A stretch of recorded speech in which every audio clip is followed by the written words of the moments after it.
basa-basi A, B, C, D, F, G, itu pisau yang dia bawa langsung ditusukin ke perut bapaknya sampai 22 kali tusukan.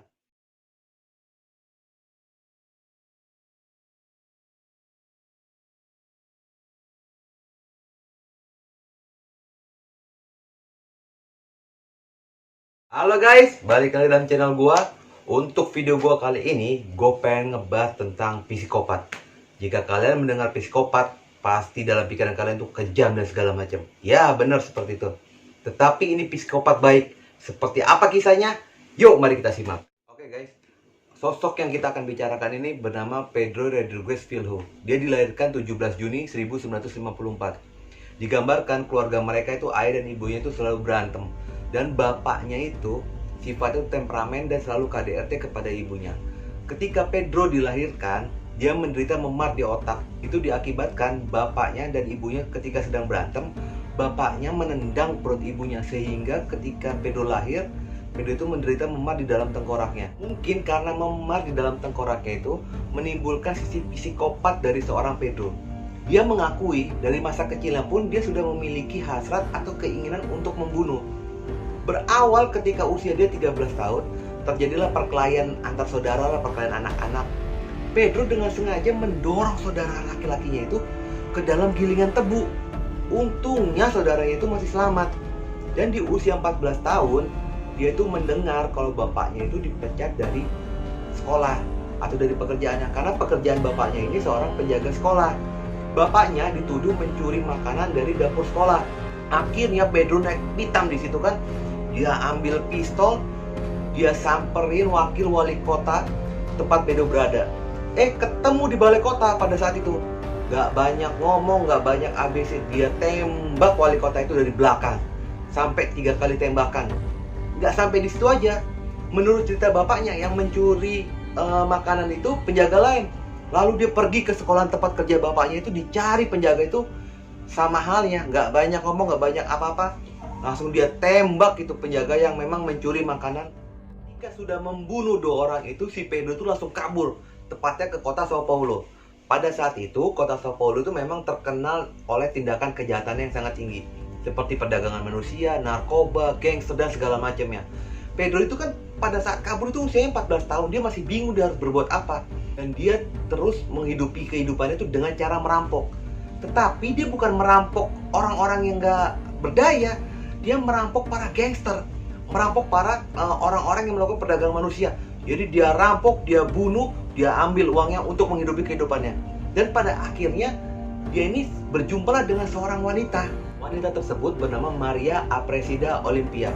Karena Maria ini berasal dari notabene gangster, jadi Maria itu sudah memiliki julukan lah, Botinha. Maria ini merupakan janda. Suaminya itu kepala gangster yang meninggal akibat perang antar gangster. Lalu disinilah cinta pertamanya dari seorang Pedro kepada Maria. Ini bisa disebut dengan janda lebih menggoda. Yaitulah terjadi pada Pedro. Lalu mereka memutuskan hidup bersama. Gak selang lama dari percintaan Pedro dengan Maria ini, tiba-tiba gangsternya mereka atau kelompok mereka itu digerebek sama polisi. Maria tewas ditembak oleh polisi. Dan ketika Maria tewas ditembak oleh polisi, ternyata Maria itu sedang mengandung anaknya Pedro. Di situ sisi psikopat Pedro tuh mulai muncul kembali. Dia mulai mengusut siapa yang bertanggung jawab atas kematian Maria. Berawal dari polisi yang menembak Maria itu dicari sama Pedro. Ternyata si polisi itu adalah kelompok gangster. Lalu diculiklah polisi itu, dibunuh, diinterogasi, dan ketahuanlah gangster lainnya. Diculik, dibunuh, disiksa, sampailah akhirnya ketemu siapa pelaku utamanya. Nah, pelaku utamanya itu dulu rekan bisnisnya dari Maria. Dia satu geng pula dan pernah suka juga sama Maria, tetapi dihianati oleh Maria. Mungkin di situ dia merasa dendam kepada Maria. Dan Pedro ini mendengar bahwa pelakunya itu akan memberlangsungkan pernikahan. Tapi Pedro bodoh amat dia tetap datang ke rumahnya dan datang ke acara pernikahan si pelaku. Tanpa banyak ngomong basa-basi, dia langsung ngebrondongkan senjatanya hingga pelaku dan 7 korban meninggal di tempat. Walaupun Pedro adalah anggota geng, tapi dalam melakukan aksi balas dendamnya itu, Pedro itu hanya sendiri. Dia nggak melibatkan anggota-anggota geng yang lainnya. Gila, aku bener-bener salut sama nyalinya. Orang mana berani kan datang ke tempat gangster lain kalau nggak bawa geng-geng yang lain. Dia cuma sendiri untuk mengeksekusi masuk ke dalam gangsternya orang lain. Pada saat kejadian itu, Pedro itu masih berusia 18 tahun. Jadi masih benar-benar anak muda lah. Kalian bisa bayangkan nggak? Di usia 18 tahun dia begitu beraninya untuk menyerang gangster lain. Hebat lah, aku salut gua. Dan di sela-sela dia sedang bersedih kehilangan sosok Maria, dia terpukul lagi dia ketika mendengar ibunya meninggal dikarenakan dibunuh oleh bapaknya menggunakan parang. Bapaknya melakukan pembunuhan kepada ibunya dengan 21 sabetan parang. Di situ Pedro semakin emosi dan naik hitam dan membangkitkan sisi psikopatnya lagi. Setelah mendengar kabar itu, si Pedro tuh langsung pulang ke rumahnya. Dan pas sudah sampai di rumah, ternyata bapaknya itu udah di penjara. Wah, tanpa pikir panjang kan, si Pedro itu langsung pergi ke penjara. Dan tibalah si Pedro itu di penjara. Lalu ngomonglah sama si penjara kan kalau dia akan menjenguk bapaknya. Tetapi si Pedro itu sudah menyiapkan pisau. Dan ketika sudah dipertemukan Pedro dengan bapaknya, tanpa basa-basi A, B, C, D, F, G, itu pisau yang dia bawa langsung ditusukin ke perut bapaknya sampai 22 kali tusukan. Dan gak sampai selesai di situ aja. Pedro langsung membelah dada bapaknya, mengambil hati bapaknya, langsung dikunyah sama si Pedro itu. Dan disitulah sejak kejadian itu Pedro dikenal killer PT. Ketika sudah membunuh bapaknya, si Pedro itu langsung kabur lah entah kemana. Tetapi berhasil dilacak oleh kepolisian Brasil. Tepatnya 24 Mei 1973 Pedro tertangkap. Dan ketika ditangkap dan dalam posisi di borgol, Pedro itu dibawa ke mobil polisi. Ternyata di dalam mobil polisi itu sudah ada pelaku lain. Dia itu loh pelaku pemerkosaan. Oke lah, dimasukin berdua lah sama si Pedro itu kan. Dan tibanya di kantor polisi, pas dibuka, polisi itu kaget. Ternyata pelaku pemerkosaan itu sudah mati di tangan Pedro dalam kondisi tangan di borgol. Ketika ditanya polisi kenapa dibunuh pelaku pemerkosaan itu, Pedro hanya bilang, "Saya tidak tahan ingin membunuh ketika melihat pelaku pemerkosaan." Lalu pengadilan Brasil menjatuhi hukuman penjara kepada Pedro selama 126 tahun. Tetapi tidak bisa dilaksanakan secara penuh karena terganjal oleh peraturan hukum yang lain. Jadi di Brasil itu maksimal masa hukuman bagi seorang pembunuh dan segala macam itu hanya 30 tahun. Akhirnya walaupun vonis hakim itu 126 tahun, tetapi Pedro hanya menjalani hukuman selama 30 tahun. Setelah masuk penjara dan kehidupan dalam penjara, konon ceritanya Pedro itu tidak mau bergaul dengan sesama narapidana karena menganggapnya dia itu beda dengan narapidana yang lain. Kalau narapidana yang lain itu murni penjahat, kalau dia itu membunuh penjahat. Dan karena sebab itu Pedro itu banyak musuh lah sama narapidana itu. Pedro itu banyak dimusuhi. Dan banyak kasus-kasus penyerangan yang dilakukan narapidana lain kepada Pedro.